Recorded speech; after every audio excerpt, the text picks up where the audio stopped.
Hey everyone, Brian here for Work to Game, and if you're a returning subscriber, what's up Workforce? Thanks for coming back for this video. We've got an interesting video and topic for you guys today, and I'm very curious as to your thoughts about it because it is interesting and I cannot wait to hear what you think, especially as it relates to something we're all looking forward to, and that's Final Fantasy Crystal Chronicles. If you guys haven't heard about the game, or you just want to get caught up, release date set for the 27th, iOS, Android, Switch, and PS4.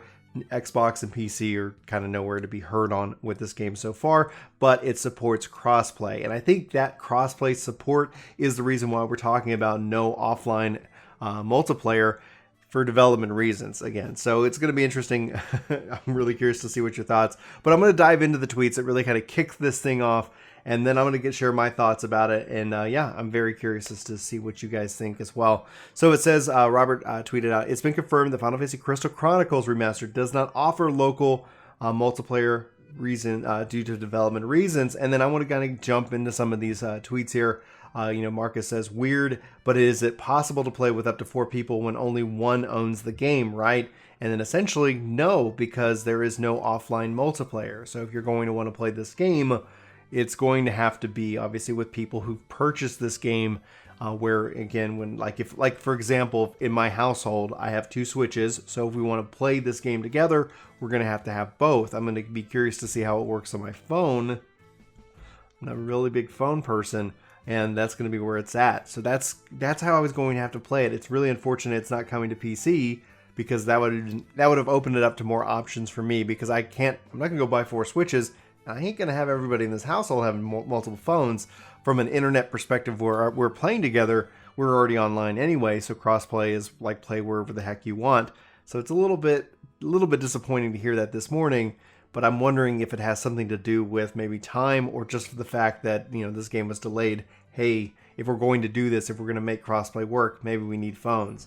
Mini Rob follows it up, says, so if you want to play with your friends locally, both you need to connect to the internet and potentially have Nintendo Online. So yeah, if you're playing on Nintendo, it means that everybody who's playing needs to have Nintendo Online. There is the family service with Nintendo Online. I think that's a nice little bundle. We have that here. So, Julie can play, I can play. We just have one yearly subscription to Nintendo Online Family.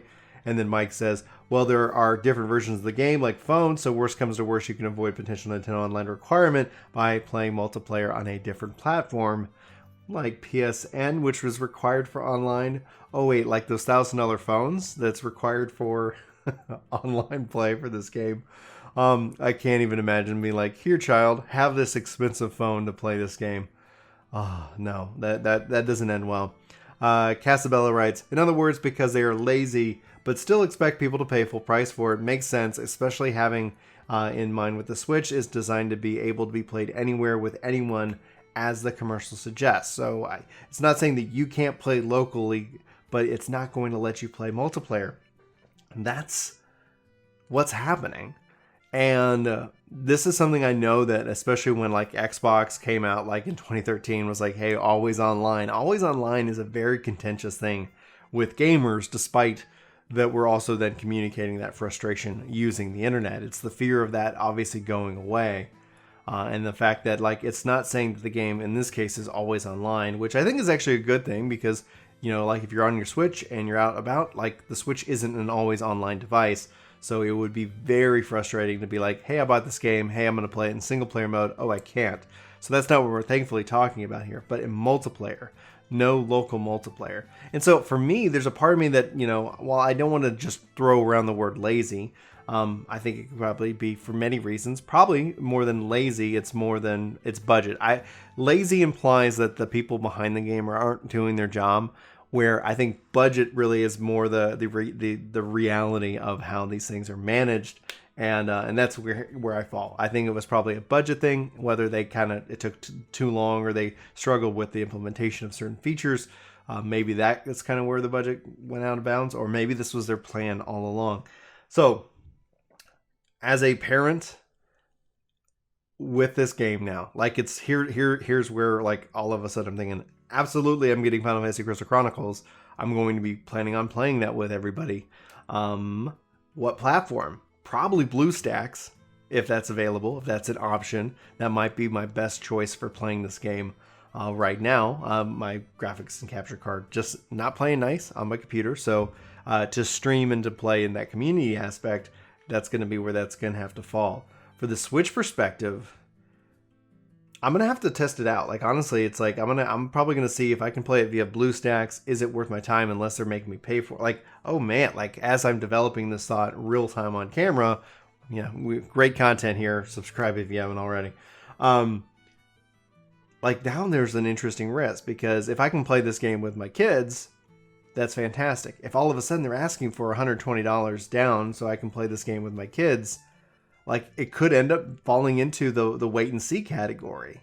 If it's free on the phone or if it's free to download, I guess it's really going to be all dependent on the price, because August is a busy month. September is a busy month. Lots of big games are coming out. Lots of things that are going to take up my time. And then there's still Minecraft Dungeons. Let's be real. As big as a Final Fantasy fan as I am, how much money am I willing to drop onto this one remake overall to have that experience? I'm willing to, $60. I feel like that's a good amount. 120, that's kind of where it gets a little bit iffy. I think I could probably go up to $100. Maybe this will be followed up with a wonderful announcement saying, and here's a family plan. I think that would be really good. I think that would be really smart, because I know lots of families that actually have multiple Switches. We happen to be fortunate. We've got 2.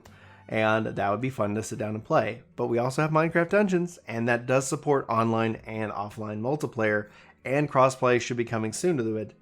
So that's going to be the competition in a way. So that's it, is what it is. Those are my thoughts. Well, thank you for hanging out with me. Like I said, I'm very curious as to what you guys are thinking in the comments below. Let me know, because I think this is an interesting topic, and I'm very curious. Yeah, that's it. Love you guys. Thanks for hanging out. Hopefully I will see you in my next video. But until then, I hope you have a fantastic day. I'll see you soon. Take care.